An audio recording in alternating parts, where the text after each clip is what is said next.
projects ng gobyerno. Kinurakot lang. Sino ba ang mga dapat managot?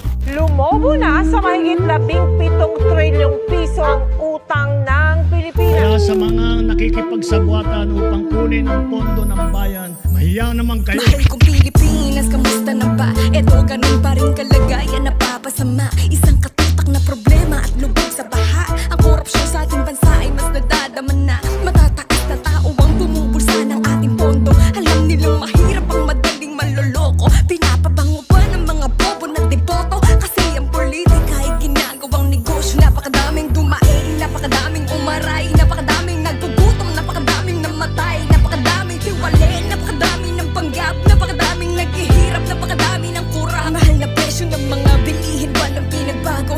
Sa sobrang taas na lulunod ng mga tao, isa yan sa dahilan kung bakit tayo hikahos. Kumayod na sa trabaho, lagi pa rin kinakapos. Mag-eleksyon, kilala ka pag umupo na limot. Di naman solusyonan ang nabuo ng kirot. Kasi ang kabal ng bayan ay palagi simot. Tapos magbabalita ang may mamahaling chikot. Nagnanakaw para lang sa sariling kapatanan. Mga taong nasa laylayan ng walang karapatan, na lumaban para sa kinabukasan ng bansa. At tayo mga Pilipino, hindi tayo alkansya.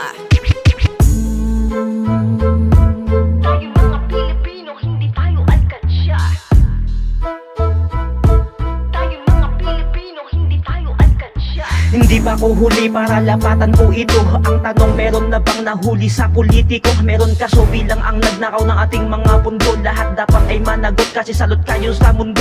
Kami ang nag-iimport tapos kayo ang nakinabang. Sa buwan na lang sumusuntok, biyaya ay inaabang. Pagka hindi na malunok dahil kayo nakaharang. Dami na namin pagsubok, kayo nagpakasasalang. Ang dapat para sa amin, kayo naman yumayaman. Mahirap pang intindihin, siya namin ay kumakalang. Kami ay nag-iikaw, bulsa nyo ay kumakapal. Wala na nga kami halot, bakit mukha nyo ang kakapal? Kasamaan din na madaig, patuloy kayo nagpapakatulig. Inani nyo kami dumidilig, walang humpay na pinalupig. Mamubulak na sa inyong bibig, palagi na lamang to nadidinig. Nagsawa na kami na tila manhid, mahiya ka kami nalilimahin. Ngayon bago ang taon, bago naman ang iyong chikot. Bago ba lahat, galing taong bayan ang nasimot. Ang tigas ng inyong balat, pwede ka saan sumuot. Buaya nga naman bayan, ang tintinan ng puot. At ngayon 2026 na ang taon. Ang bayan nagtatanong, nahuli na ba lahat ngayon? Pinatulog sa kulungan, inaalagaan pa doon. Sira na ang pers ng silangan dahil sa mga taong ganoon. Tayo mga Pilipino, hindi tayo alkansya. Tayo mga Pilipino, hindi tayo alakansya.